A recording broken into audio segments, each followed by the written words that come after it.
Well, good morning. Good afternoon, actually, now. It's morning when I started working today. Um, and welcome to Introduction to Philosophy. My name is Alan David Prophet, Dr. Alan David Prophet, and I'll be your instructor for this time we have together this semester. I want to say just a word about philosophy as we begin, because so many people start this class and don't have really a clear idea, or don't have any idea actually of what philosophy is all about. Philosophy comes from two Greek words. One is phileo and the other is sophia. Phileo is one of the four Greek words for love.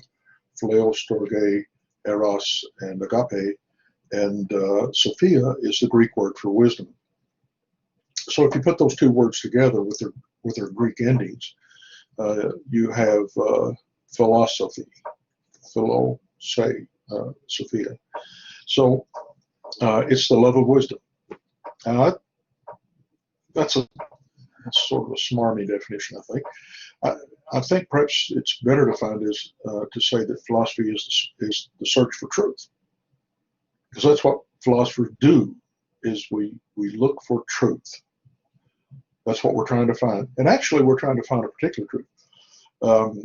We're trying to find a very difficult truth to find. In science, people always look to science for truth. So, well, if it's scientific, it's got to be true. That's not necessarily true. In fact, it's not true at all. Science pursues an elusive truth, a changing truth, a shifting truth. So that what is true today in science may not be true tomorrow. And what is true tomorrow certainly may not have been true 100 years ago. So when you find a scientific truth, scientists are going to be the first people to tell you that may change. When I was a boy coming up, polio was rampant in the land, and it was killing children, crippling children everywhere. And so if anybody asked somebody in 1953, is there any cure for polio? Everybody said no. But then Jonas Salk stepped forward. He found a cure for polio, and we all got vaccinated for that. And then in 1955, if you'd come back and ask that same person, is there any cure for polio? The person said yes. Well, this is science. So how can you have a changing truth in science and think that what science says is always going to be true? Well, it's not. It's temporal. Scientific truth is tied to the moment in time in which it's put forth. Philosophy looks for a greater truth than that. Philosophy looks for a universal truth that's true in all possible worlds, under all possible conditions, in all possible times, by all possible people. That's tough. But it's findable. I mean, philosophy has a whole list of truths, philosophic truths that we have come to, and a lot of them are simply truths that anybody would recognize. One is that something cannot be itself and its opposite at the same time. Now, something might be itself and it might be its opposite, but it can't be that at the same time. So therefore, that is true in all possible worlds, at all possible times, under all possible conditions, for all possible people. Something cannot be itself and its opposite at the same time. Now, that's philosophical. That's universal, immutable, unchangeable, eternal truth. And that's what philosophy looks for. That's what we're searching for. So in this course, we're going to be looking for truth. We're going to be looking at what people have, the way people have searched for truth, and the different truths that people have searched for the past, in this course, 2,500 years. We're going to start in Western philosophy and deal almost exclusively with Western philosophy, because you just don't have time in a semester. Well, you don't have time to do that, but you certainly don't have time to include all different philosophical approaches from all over the world: Hindu philosophy, Buddhist philosophy, Shinto philosophy, Zoroastrian philosophy, whatever. You don't have time to do that.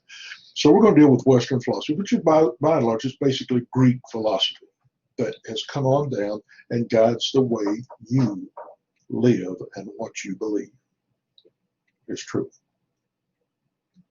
You believe in a two-world system, a bifurcated system. two levels of reality, a physical level of reality and what you might call a spiritual level of reality. And you believe both of them are true. Both of them, or most of you do, but both of them run alongside each other. How did we come to this? This was not always true.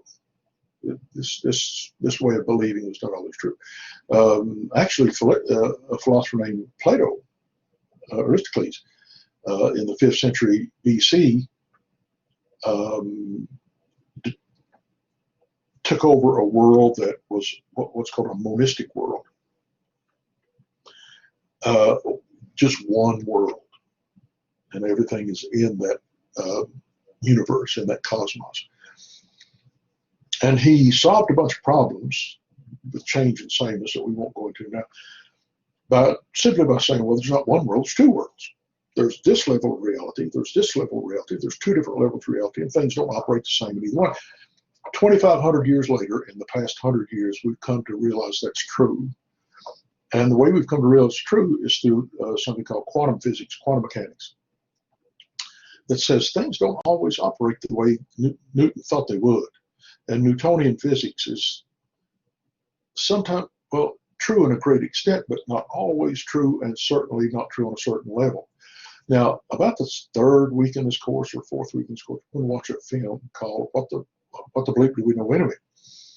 And it's going to deal with quantum physics. You probably don't understand or don't know very much about quantum physics right now, but it's going to help you understand that. Now, this is not a course about physics. You don't have to know math. You don't have to know logic, a little logic, but not a great deal.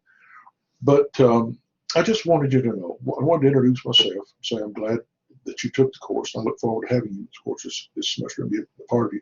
You can email me at any time. I usually respond to emails within an hour or two, certainly within the same day. So if you ever had any trouble, problem, or just want to email me, or just want to say, man, you're ugly, whatever you want to say, just email me and I'll get back to you. And so that's probably enough to say on this initial video. And even though there's much more to say, the first chapter in the textbook is really important. And you need to let that sink into you. The difference between opinion. A lot of people say, well, my opinion is good as your opinion. That's not true. If I want to have surgery, I don't go to the Gulf Station attendant and say, should I have surgery? Well, yeah, sure, yeah, that's his opinion. He has right to his opinion. But I go to a surgeon, I say, do you think I should have surgery? Yeah, I think you should. Well, whose opinion am I going to take his? It's because opinions are not equal. Everybody can have an opinion, but those opinions, basically without any kind of substructure of fact or truth. So, yeah, everybody does have an opinion. Everybody can have an opinion. Means nothing. Opinion doesn't mean spit for philosophy. Never did, never will. You got to have more than that. So it deals with opinion, belief, strong belief, knowledge, wisdom, truth, all those things in chapter 1. And you need to spend some time with that, because the rest of the semester will be predicated on that. Well, I hope I made this video, because I hate to think that I took all this time and it didn't do. But I'm going to try to get out of it now by clicking on this up here and stop recording. So